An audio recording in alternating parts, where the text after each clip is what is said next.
Hi.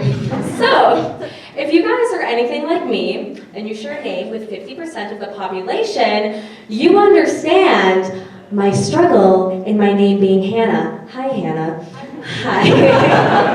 But if you do happen to have a relatively unique name and you have don't share a name with everybody, let me paint a picture for you of what I go through on a daily basis. So imagine you're like walking down the street and you just got back shopping and you're broke and it's great.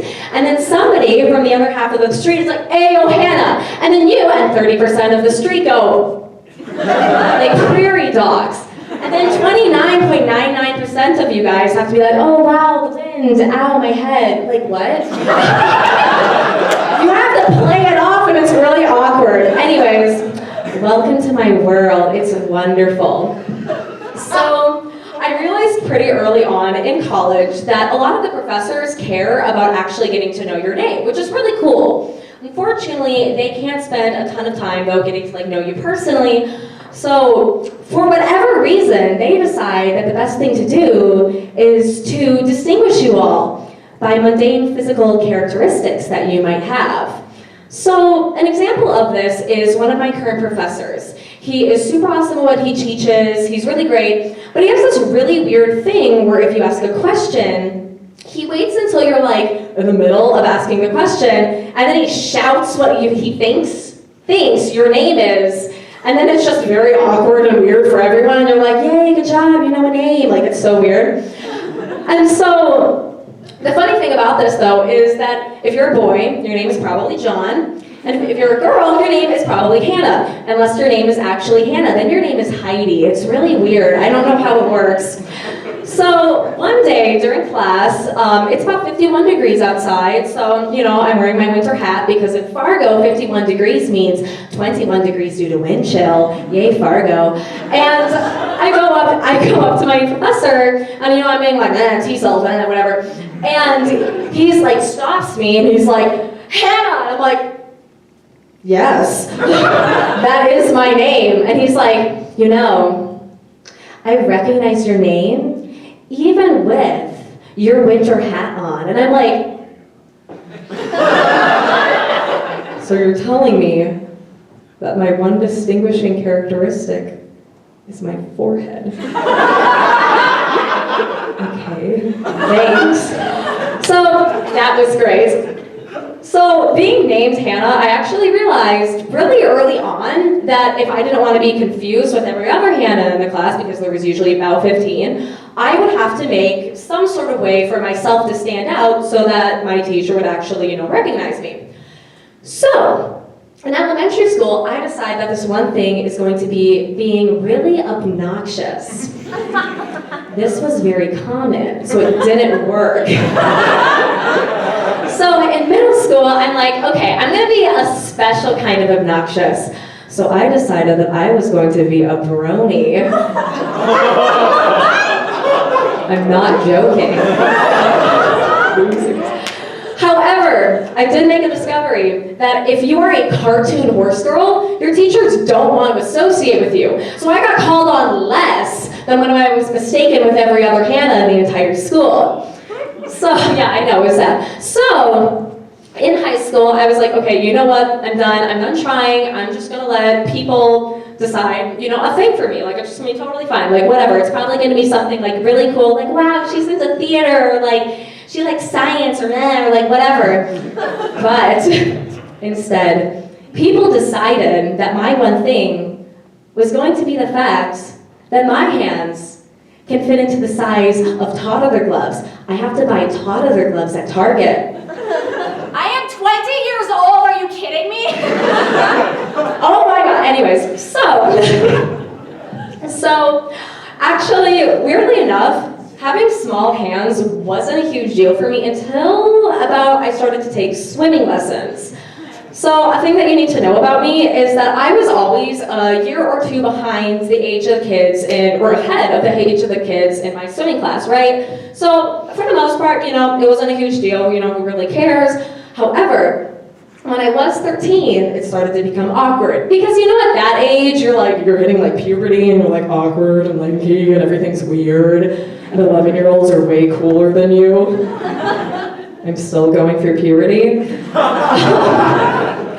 And so, well, for the most part, it was pretty fine. But the reason that my parents held me back so much is because I was afraid of water, but for an interesting reason. You know, I wasn't afraid of water because I was afraid of like inhaling it or like getting my face bitten off by sharks. No, I was afraid of water because I was afraid of seaweed. I'm afraid of the color green. I don't get it. Anyways, so for the most part, my swimming lessons actually went relatively well. You know, we were like diving. I was doing great. It was awesome. And then I was like treading water. It was wonderful. And we also did that thing with land swimming, which was really awesome. You know when your like instructor would like take out that mat and then you guys would all like throw your little bodies on there and then you would start doing like swimming moves and then they'd be like, Marsha, your form when you do the front stroke and your hands slap the concrete is wonderful. So weird. Yeah, I loved that. It was so fun. I was so good at it. However, when I got in the water, it was bad. So everybody would be, I'm not joking, I'm being like legit serious. People would be like 5 laps done and I would be like halfway through my first lap.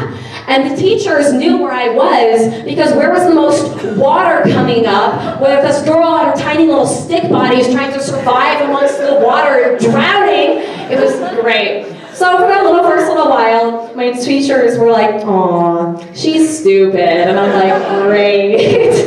However, they actually realized eventually it wasn't my technique that was off. No.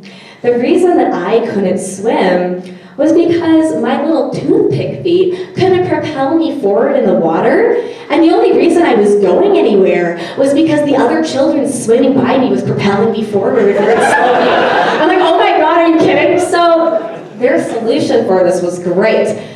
They decided that for the rest of my swimming lessons, I got to wear flippers. So now, whenever I go to the ocean, I have to wear flippers in case a shark comes after me. Otherwise, I'm not going anywhere. It's wonderful. I love it. So, anyways, I realized that hi. Sometimes my small hands make me forget things. It's really great. Oh, okay, so anyways. See, all Hannahs share the same brain. So she knows. Girl, I got you, I love you. Anyways, so unfortunately, I know that a lot of you guys are still mentally scarred by the fact that I did call myself a brony. I wanted to apologize. I am not a brony. I'm a Pegasister. But the reason that I was into My Little Pony to begin with was because I went to Christian Girl Horse Camp. It was wonderful. And it was actually a really good time, no, being serious. I got this sweet horse. She was like all black. Her name was Selena. And she was about to retire, so I was like super ecstatic. And you know, I like got on her and I'm like riding her and I'm like, I'm one with the wind. It's so wonderful. But then all of a sudden she freaking stops and I'm like, hello? So I start poking her and I'm like, oh my God, please move. And she's not moving. And so finally I'm just like, and then she starts moving, and I'm like, okay, cool, that was just weird, a mini stroke. Anyways, so then I'm like walking some more, and like I'm riding her, and it's great, and then she stops again. So eventually I raise my hands, I'm like, guys, instructor, my horse is broken. And she's like, okay. So I just shared a horse with another girl for the rest of the day, it wasn't a huge deal. But then, she comes back to me the next day, and she's like, so, I have good news and I have bad news. And I'm like, okay, what's the good news? And she's like, your horse isn't broken. And I'm like, yay, okay, so what's the bad news? And she told me that the bad news was that the reason my horse kept stopping was because she couldn't remember that my 70-pound body was on her. I was too late for her to register. Oh my God. Okay, so that was very upsetting for me. But she told me that the one way that I could fix it, instead of just, like petting her, like talking to her or anything, was to consistently, the entire time that I'm riding her, slap her hips with the side of my shoe so that she would remember that I existed. Okay, whatever. So I'm like, okay, sounds great. So that did suck. However, I'm going to warn you that if you are 70 pounds and going to a horse camp, this is why you want to consider. So it had stormed the day before, you know, the path was like muddy and whatever. So I decided that, or my instructor decided that we were all going to go on a ride into the forest anyways, because it was probably fine. And she told me, she's like, hey, you know what, you don't have to spank your horse constantly to make it move. She can just follow my horse. I'm like, cool, okay. So we all get on, you know, we're like riding. I'm like, I'm on with the wind, oh my God. And I'm having such a wonderful time. And then all of a sudden, my instructor stops. And she's like, oh, hold up, you guys, you know, we gotta like chill for a second. I'm gonna go ahead and check, see if it's like too sludgy or anything like that. I'm like, cool, okay, whatever. So she does that like weird like little like woohoo, or like what that Morse code thing that they do to make the horses start galloping. I don't know what it is, so I'm not a horse girl. Anyways, so she starts going forward, but then I forgot something. My instructor, her horse was leading my horse. My horse didn't know that I was on it. So my horse was like, oh, we're galloping now, okay. So my 70-pound body is being thrown around by this horse while she's galloping through a muddy terrain, and I'm like, great, this is where I die, okay.